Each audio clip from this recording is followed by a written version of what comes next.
નમસ્કાર દોસ્તો, આજે આપણી સાથે છે doctor Jayram Desai sir. Sir નમસ્કાર, આપનું સ્વાગત કરું છું. સરના કિંમતી સમયમાંથી મેં ફોન કર્યો કે સર આપની મુલાકાત લઈને તરત જ તૈયાર થઈ ગઈ કે વિદ્યાર્થીઓ માટે હું કંઈ પણ બોલવા માટે તૈયાર છું. મિત્રો, આ અદ્ભુત વ્યક્તિત્વ, એનાથી વિશેષ અદ્ભુત ગ્રંથપાલ અને અદ્ભુત શિક્ષક. વિદ્યાર્થીઓ માટે એ ગ્રંથપાલ તરીકે રહી ચૂક્યા છે, શિક્ષક તરીકે પણ એક અનૌપચારિક શિક્ષક તરીકે પણ એ સરસ કામ કરી રહ્યા છે, કરતા હતા અને કરશે એવો વિશ્વાસ છે. ખૂબ જ એક્ટિવ, સક્રિય બધા જ કામોમાં. આજે પોડકાસ્ટ પર જયરામ સરનું ઇન્ટરવ્યૂ આપણે ગોઠવ્યું છે.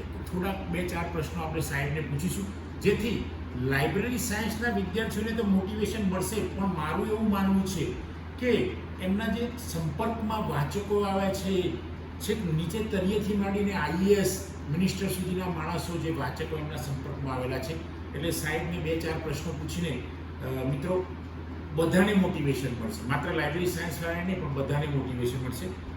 સર, આપની જીવન સફર શરૂ થઈ આ ફિલ્ડમાં, લાઇબ્રેરી ફિલ્ડમાં આપ કેવી રીતે આવ્યા? શરૂઆતના તબક્કે હું જ્યારે કોલેજ કરતો હતો ત્યારે કોલેજમાં મારો સમયકાળ એવો હતો કે 11 થી 5નો સમય. પણ મને ત્યાંના એક કોલેજ ગ્રંથપાલ સુરેશ શાહ સાહેબ હતા, એણે મને એવી સલાહ આપી મને કે સરકારી નોકરી મેળવવી હોય તો તમારે લાઇબ્રેરી સાયન્સનો આ ડિપ્લોમાનો કોર્સ ચાલે છે, સવારે મોર્નિંગમાં ચાલે છે, તો કે મોર્નિંગમાં કોર્સ કરી લો તો તમને ઝડપથી સરકારી નોકરી મળી જશે.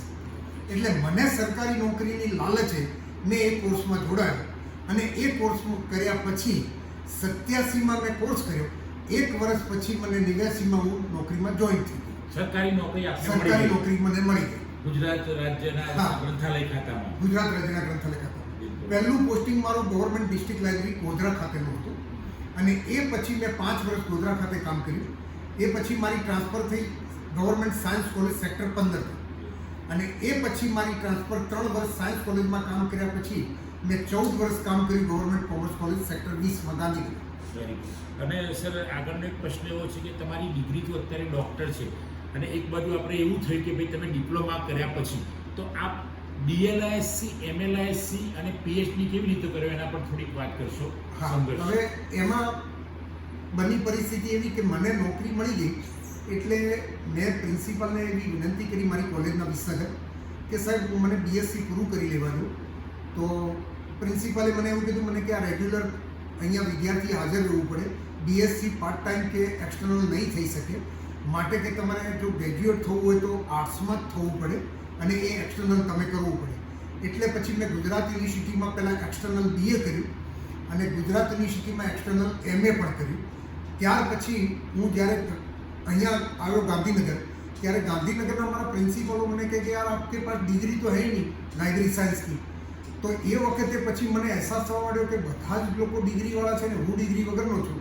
તો મને પછી પ્રેરણા મળી, પ્રિન્સિપલે કીધું એટલે કે ભાઈ હવે ચલો હું ડિગ્રી કોર્સમાં, એટલે મેં ગુજરાત યુનિવર્સિટીમાં degree course bachelor degree library સાયન્સની કરવા માટે હું 1999માં મેં બેચલર ડિગ્રી દાખલ થયો અને 99માં પાસ થયો. ત્યાર પછી મને 2003માં ફરી બીજા પ્રિન્સિપલ મારા બદલાયા અને એણે કીધું યાર માસ્ટર ડિગ્રી તો હોવી જોઈએ તમારી પાસે. તો મેં કીધું હા સર, મારી પાસે માસ્ટર ડિગ્રી નથી. તો મને કે માસ્ટર ડિગ્રીમાં તમે એડમિશન લો, માસ્ટર ડિગ્રી ભણવું જોઈએ. એટલે પછી મને ખેવના હતી કે આપણી પાસે જે ક્ષેત્રમાં છીએ એ ક્ષેત્રમાં માસ્ટરી હોવી જરૂરી છે. એના નાતે મેં માસ્ટર ડિગ્રીમાં એડમિશન લઈને 1 વર્ષમાં મેં માસ્ટર ડિગ્રી પણ પૂરું કર્યું ગુજરાત યુનિવર્સિટીમાં. ત્યાર પછી બની પરિસ્થિતિ એવી કે 5-7 વર્ષ વીત્યા પછી ફરી મને બીજા અધિકારીઓ અને મારા પ્રિન્સિપાલો, પ્રોફેસરો બધા સહવાસમાં એમણે એવું કીધું કે તમે PhD આટલા હોશિયાર માણસ છો તો PhD કરો ને, તો તમને PhDની ડિગ્રીથી તમારું સ્ટેટસ આખું બદલાશે. અને સ્ટેટસ બદલવા માટે, સ્ટેટસના મોહ માટે, અને બીજી એક વસ્તુ એવી હતી કે લાઇબ્રેરી સાયન્સમાં મારી માસ્ટરી છે એવી લોકોને પણ ખબર પડે અને લોકો મારામાંથી શીખે કે ભાઈ હા, આ માણસ આટલું બધું અભ્યાસ કરીને પણ છેલ્લે PhD પણ. એટલે મેં 2012માં PhDમાં એડમિશન લીધું ને 2016માં મને PhDની ડિગ્રી એનાયત થઈ. Very good, very good. તો સર, આપને એક બહુ જોરદાર સફર આપની રહી અને સફરમાં તમે પણ સફળ જ થયા. તો સર, આજની આ જનરેશન લાઇબ્રેરી સાયન્સ જે આપણી છે, લાઇબ્રેરી અને ઇન્ફોર્મેશન સાયન્સની, જનરેશનને આપ શું પ્રેરણા આપવા માંગો છો? હું તો એ લોકોને એવું જ કહેવા માંગુ છું, તમામ વિદ્યાર્થીઓને, કે તમે એક તો પહેલા વાંચનની ટેવ કેળવો. દરરોજ કલાક મિનિમમ વાંચન. આપણે ગ્રંથપાલના વ્યવસાયમાં આવીએ છીએ બરાબર. તો ગ્રંથપાલ તરીકે આપણું પહેલું કર્તવ્ય છે કે વાંચન ટેવ હોવી જોઈએ. બીજા નંબરમાં વ્યવસાયને વફાદાર રહી માનવ સેવા પરમો ધર્મ, એ જ રીતે આપણે માનવની સેવા કરવા માટે આ વ્યવસાયમાં આપણે એક તો પ્રવેશ કરીએ છીએ.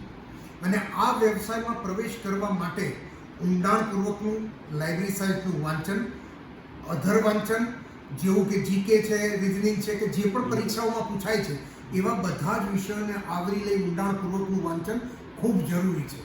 અને લાઇબ્રેરીના વ્યવસાયમાં આવ્યા પછી ક્યારેય કોઈ પણ વાચક સાથે પોઝિટિવ એપ્રોચ નહીં, પરંતુ બી પોઝિટિવ એપ્રોચથી એની સાથે વર્તન કરશો તો કાયમ માટે તમારી અને તમારી લાઇબ્રેરીની નામના હંમેશા વધતી જશે.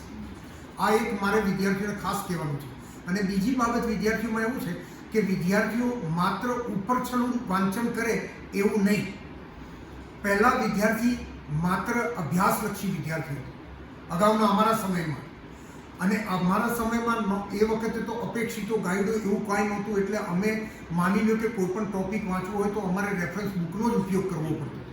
અત્યારે તો રેડી રેકનર ઘણું મળે છે મટીરિયલ, અને એમાંથી મટીને અભ્યાસલક્ષી વિદ્યાર્થી મટીને પરીક્ષાલક્ષી બન્યો કે ભાઈ આપણે તો પરીક્ષામાં પૂછાય છે એટલા જ પ્રશ્નોની તૈયારી કરો, એટલે વિદ્યાર્થી શોર્ટકટ કરવા માંડ્યો.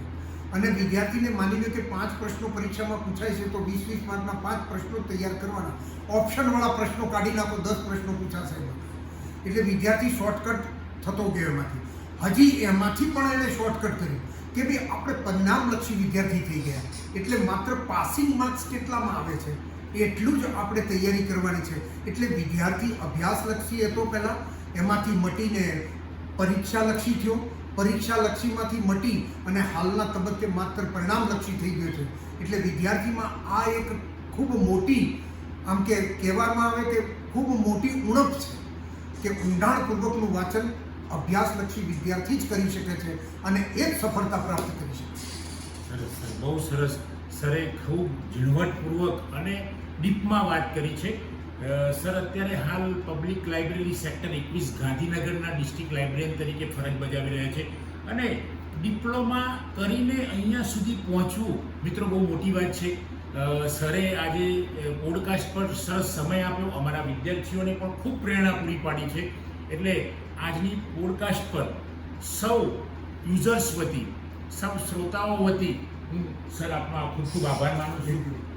મિત્રો, આ સરનો જો વિડીયો છે આપ સૌ જુઓ, એને બને એટલો પ્રચાર પ્રસાર કરો, અને આ ફિલ્ડમાં, લાઇબ્રેરી ફિલ્ડમાં આવા હોદ્દા પર બેસનાર કેટલા પોઝિટિવ વ્યક્તિ છે, અને તમે પણ આવો, જોડાઓ આ ફિલ્ડમાં, અને તમે પણ પોઝિટિવને સારા હોદ્દા પર બેસો, એવી શુભેચ્છાઓ સાથે જય હિન્દ, જય ભારત.